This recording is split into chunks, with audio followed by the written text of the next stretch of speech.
ងរបស់យើងជា collective space ដែលមាន business នៅក្រុមហ្នឹងច្រើនបញ្ចូលគ្នាសម្រាប់អ្នកដែលគាត់ចូលចិត្តអានសភៅក៏គាត់អាចមកកន្លែងយើងបានសម្រាប់គាត់អ្នកដែលចូលចិត្តញ៉ាំកាហ្វេក៏គាត់មកបានសម្រាប់ចូលចិត្តគំនូរចូលចិត្តសិល្បៈអីផ្សេងៗក៏កន្លែងយើងមានឲ្យពួកគាត់កៅអៅ accessory អីផ្សេងៗក៏យើងមានការចាប់ផ្ដើមតូចមួយរបស់ពួកយើងហ្នឹងក៏ជាការកែប្រែក៏ដូចជាតាក់ទាញយុវវ័យឲ្យគាត់មកស្គាល់មកទស្សនានៅតំបន់អូស័យហ្នឹងអញ្ចឹងខ្ញុំគិតថាយើងអាចនឹងរីកចម្រើនទាំងអស់គ្នាក្នុងបណ្ដាញសង្គមគេស្គាល់យើងជាកាហ្វេអ្នកចិត្តខាងហើយពួកយើងអត់ព្យាយាមកែអ្នកដែលគេស្គាល់យើងអញ្ចឹងទេតាមពិតទៅឈ្មោះតែអ្នកចិត្តខាងហ្នឹងគឺជា project របស់យើងជាឈ្មោះរួមមួយរបស់យើងនៅក្នុងលំហមួយនេះយើងគិតថាវាតូចប៉ុន្តែវាមានសកម្មភាពមានអាជីវកម្មច្រើនចូលគ្នាដូចសម្រាប់អ្នកដែលគាត់ចូលចិត្តអានសភៅក៏គាត់អាចមកកន្លែងយើងបានសម្រាប់គាត់អ្នកដែលចូលចិត្តញ៉ាំកាហ្វេក៏គាត់មកបានសម្រាប់ចូលចិត្តគំនូរចូលចិត្តសិល្បៈអីផ្សេងៗក៏កន្លែងយើងមានឲ្យពួកគាត់កៅអៅ accessory អីផ្សេងៗក៏យើងមាន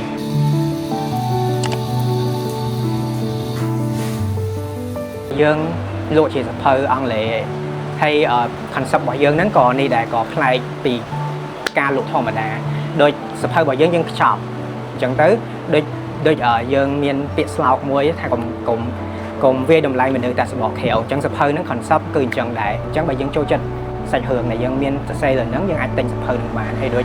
គ្រឿងអលង្ការអីមានថាយើង balance មានថាយើងចង់លក់អីដែលជាបែបខ្មែរដែរប៉ុន្តែយើងក៏ត្រូវតម្រូវទីផ្សារ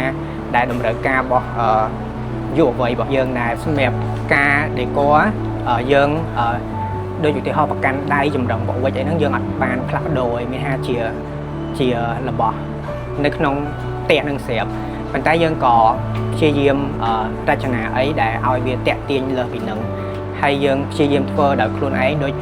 ការប្រើប្រាស់ពណ៌ក៏ដូចគ្នាយើងចង់ឲ្យវាមានភាព colorful នៅក្នុងទីតាំងរបស់យើងហើយបើតាក់ទងមួយការរចនាវិញយើងចង់ឲ្យអ្នកដែលគាត់ចូលមកលើសពីទស្សនីយភាព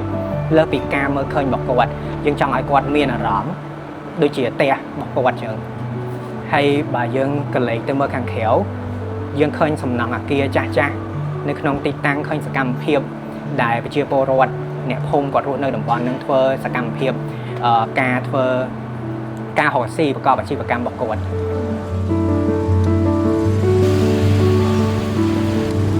បើនេះហ្មងម្ដងអស័យមកគេច្រើនមកផ្សារជាជុំវិញមកអត់ដែរចូលច្រកទូចទេ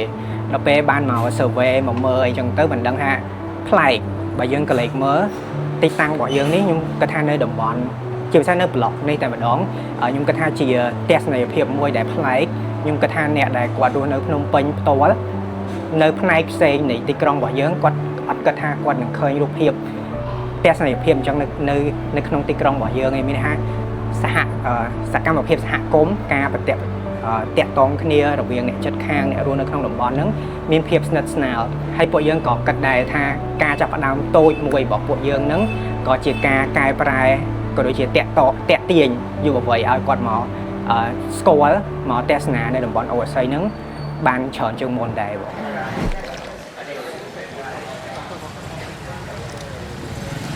ខ្ញុំគិតថាការបើកមួយនេះគឺជាការបង្កើន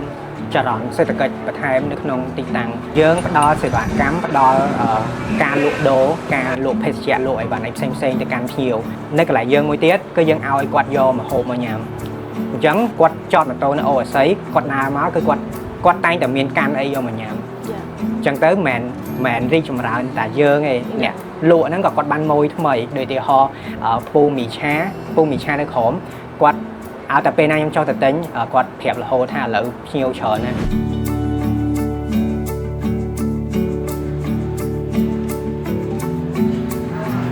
ហើយសម្រាប់ខ្ញុំឃើញថាវាជាគំនិតមួយដែល creative ដែលច្នៃប្រឌិតការដែលយើងមានគំនូរលើជាងហ្នឹងខ្ញុំគិតថាក៏ជាផ្នែកមួយបន្ថែមទៀតការតាក់ទាញចំណាប់អារម្មណ៍អ្នកមកមើលឲ្យនៅក្នុងសម័យឥឡូវគឺការផ្សព្វផ្សាយបានលឿនមែនតើជាពិសេសនៅក្នុងបណ្ដាញសង្គមរបស់យើងអញ្ចឹងការបង្កើតជាទីតាំងជាពិសេសគឺជាសិល្បៈមនុស្សគ្រប់គ្នាចូលចិត្តសិល្បៈព្រោះវា entertain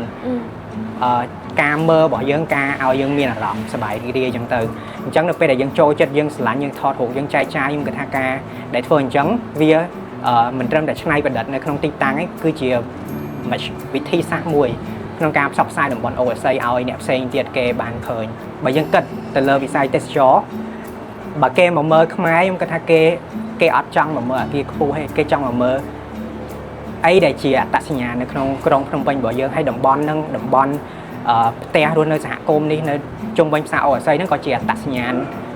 មួយនៅក្នុងទីក្រុងភ្នំពេញរបស់យើងដែរបើរំពឹងខ្ញុំអត់រំពឹងថាឲ្យវាខ្ពស់ដល់ថ្នាក់ហ្នឹងទេដោយសារការចាប់ផ្ដើមរបស់យើងនេះគឺវាតូចមែនតើពីផ្ទះមួយមិនមែនជាផ្ទះមួយថាមកបន្ទប់ចុះអញ្ចឹងហើយខ្ញុំគិតថាបើសិនជាមានការចូលរួមដោយបច្ចុប្បន្ននៅកន្លែងនេះយើងជាការចាប់ផ្ដើមតូចមួយនៅក្នុងតំបន់ហ្នឹងអញ្ចឹងបើសិនជាមានអ្នកផ្សេងទៀតគាត់ចាប់អារម្មណ៍វាថាការរួបរวมគ្នាធ្វើកែប្រែការបាក់ហាងថ្មីដែលវាមានភាពច្នៃប្រឌិតប៉ុន្តែនៅតែរក្សាអត្តសញ្ញាណនៅក្នុងតំបន់ខ្ញុំគិតថាអាចនឹងជាកន្លែងមួយដែលតាក់ទាញទៅដល់ភ្ញៀវមិនថាតែយុវវ័យនៅក្នុងភ្នំពេញរបស់យើងនៅក្នុងកម្ពុជារបស់យើងឯងអាចជា tourist គាត់មកទស្សនាដែរអញ្ចឹងខ្ញុំគិតថាយើងអាចនឹងរីកចម្រើនទាំងអស់គ្នា